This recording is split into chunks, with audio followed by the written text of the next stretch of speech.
డా- హత్య ఎట్లా చూడొచ్చు? డాక్టర్ ప్రియాంక హత్య అనేది మానవతా కోల దృక్పథంతో చూస్తే అది అత్యంత దారుణమైన సంఘటన. అంత పెద్ద రాజమండ్రి పట్టణంలో బోనాల పండుగ జోర్దార్గా చేయాలని ఆలోచన చేస్తున్నారా? అయితే కిసాన్ ఫ్యాషన్ మాల్ లా అద్రిపోయే ఆఫర్లున్నాయి. జోర్దార్గా షాపింగ్ చేయండి. ఒక వైద్యురాలని కారుతో గుద్దేసి అమానుషంగా మద్యం మత్తులో గుద్దేసి చంపడం అనేది దారుణమైన సంఘటన.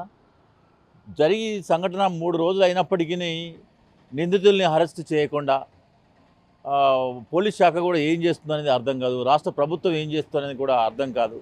ప్రజలు ఏం చేస్తూ ఎంత విమర్శిస్తారు అనేది ప్రభుత్వం గమనించాల్సినటువంటి అవసరం.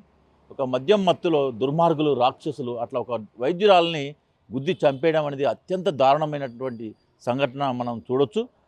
బంగారు భవిష్యత్తు కలిగినటువంటి ఒక డాక్టర్ గారిని ఎందరో ప్రాణాలను రక్షించేటువంటి ఆమెకి రక్షణ లేకుండా పోయింది అనేది మనం చెప్పుకోవచ్చు. ఇది చాలా దారుణమైన సంఘటన. మరి దీని మీద నిందితులను కఠినంగా శిక్షించాలి. ప్రభుత్వం వెంటనే స్పందించి నిందితులను అరెస్ట్ చేసి కఠిన చర్యలు తీసుకోవాలని చెప్పి నేను డిమాండ్ చేస్తున్నాను. ప్రియాంక హత్య ఎట్లా చూడొచ్చు?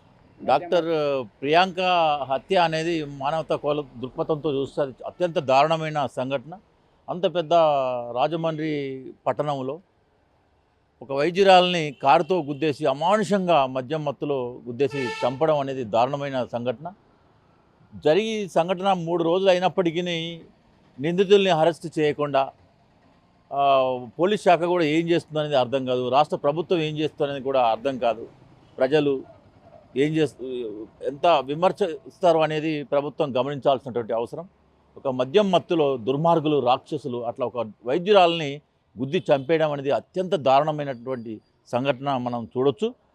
బంగారు భవిష్యత్తు కలిగినటువంటి ఒక డాక్టర్ గారిని ఎందరో ప్రాణాలను రక్షించేటువంటి ఆమెకి రక్షణ లేకుండా పోయింది అనేది మనం చెప్పుకోవచ్చు. ఇది చాలా దారుణమైన సంఘటన. మరి దీని మీద నిందితులను కఠినంగా శిక్షించాలి.